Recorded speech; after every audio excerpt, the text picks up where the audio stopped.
पूजा थापक आत्महत्या मामले में नया मोड़। प्रहलाद पटेल की पीआरओ गोविंदपुरा एसडीएम में एक परिवार मनोहर लाल दुबे साकेत नगर निवासी को तलब किया गया। छुट्टी वाले दिन बच्चों को घर से उठाया गया। पारिवारिक मामले का हवाला देते हुए नियमों को ताक में रखकर कार्रवाई की गई। उल्लेखनीय है कि पूजा थापक नामक महिला ने आत्महत्या की थी, जिसका मामला न्यायालय में विचाराधीन है। परिवार का कहना है कि आत्महत्या का कारण शादी से पूर्व एक अन्य शादी का खुलासा हुआ है। एक विचाराधीन मामले में बगैर कोर्ट के आरोपी सिद्ध कर दिया। यह पूरी कार्यवाही तड़के सुबह से चल रही है।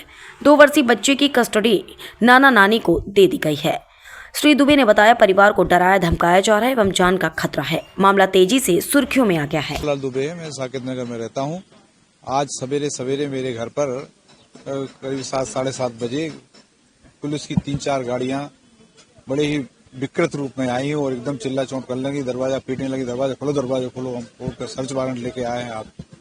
तो ताला खुलवाए जबरदस्ती और पूरे घर में घुस गई पुलिस और मेरे पोते को उठा लाई वहां से। पोते को लेकर के इसको लेके चलना है, एसडीएम कार्यालय लेके चलना है इसको। और वहां से बच्चा समझ नहीं पाया। आज बच्चे का बर्थडे भी था, उसका जन्मदिन था। बच्चा सो के भी नहीं उठ पाया और रोने लगा एकदम। मैं उसको लेके आया, फिर थाने लाया। मुझे थाने में आधा घंटे बिठाया गया। उसके बाद थाने से फिर यहाँ एसडीएम कार्यालय लेके आए। यहाँ 1 घंटे ताला खुला नहीं था, परिसर में 1 घंटे हम खड़े रहे। बाद में एसडीएम कार्यालय खुला और फिर उसके बाद में कहले बच्चे की कस्टडी होगी, बच्चे को सौंपना है, जबकि सर्च वारंट है। और ये सारी कार्रवाई जो हो रही है वो अवधेश शर्मा कलेक्टर टीकमगढ़ के निर्देशन में हो रही है। वो सीधे वो जवाब मतलब वहां से निर्देश देते हैं। मामला ये है कि मेरी बहू जो थी पूजा थापक, उसने 9 जुलाई को मेरे घर में सुसाइड किया था, फांसी लटके।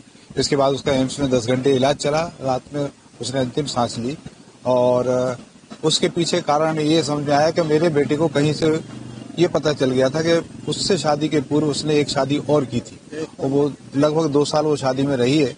जब उसको वो कागज मिला बेटे को तो उसने जब उससे पूछा कि पूजा ये क्या है, पूजा के पास कोई जवाब नहीं था। और संभवतः मुझे लगता है कि इससे वो उसको गिलानी हुई या जो भी हुआ और उसने ऐसा कदम उठाया है।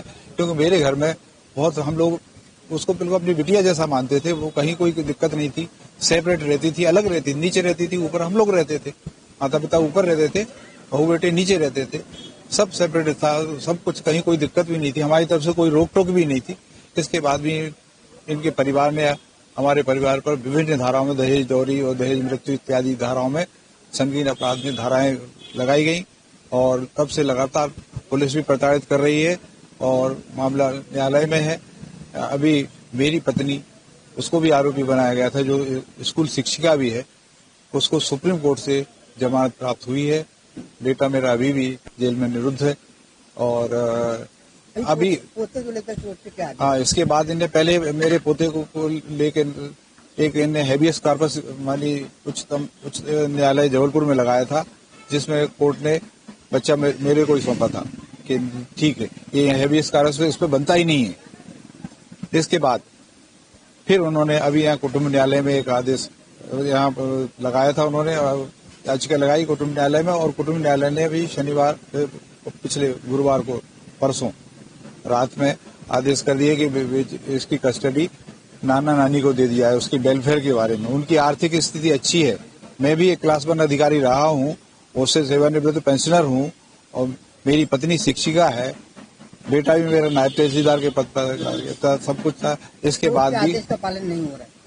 नहीं, कोर्ट ने अभी आदेश ये दिया था, अंतरिम आदेश पारित किया था। सोमवार को कोर्ट खुलता, इसका एग्जीक्यूशन की कार्रवाई होना थी।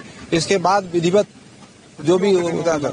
आज ऐसी क्या इमरजेंसी आ गई कि सुबह 7 बजे मेरे पास इस तरीके से जो पुलिस को इतनी तरह से भेज करके और मेरे पर दबाव बनाया गया और मुझे हम लोगों को मतलब प्रताड़ित भी किया गया। छुट्टी वाले दिन इस तरह की कार्रवाई सीधा है कि जो कलेक्टर अवधेश शर्मा टीकमगढ़ के, उनका दबाव है और वो दबाव बना रहे हैं। उन्होंने कहा कि नहीं, किसी तरीके से एग्जीक्यूट बनाओ, क्योंकि सोमवार को उनको डर था कि कहीं ये लोग ऐसे ही स्थगन लेके आ जाएं, क्योंकि हम तो उसको चैलेंज करने वाले हैं ना, तो हमें मौका भी नहीं दिया जा रहा है। मतलब हमें अपनी बात करने का, रखने का समय नहीं दिया जा रहा है।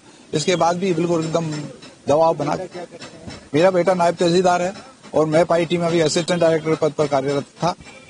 बहुत पढ़ा लिखा है, 3-4 देशों में उसने पीजी किया हुआ है और सब कुछ किया है। लेकिन इसके बाद भी गवर्नमेंट ने उसे 36 लाख की स्कॉलरशिप दी थी, हंगरी गवर्नमेंट ने।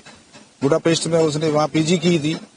इसके बाद में उसको इटली गवर्नमेंट ने भी उसको फेलोशिप दी, वहां भी गया वो, यूएस भी गया। तो बहुत क्वालिफाइड है बेटा मेरा, होनहार सब कुछ है, लेकिन उसको इस तरह से षड्यंत्र करके फंसाया गया है। और उसके कैरियर निखिल दुबे मेरे बेटे का नाम, मेरा नाम मनोहर लाल दुबे है।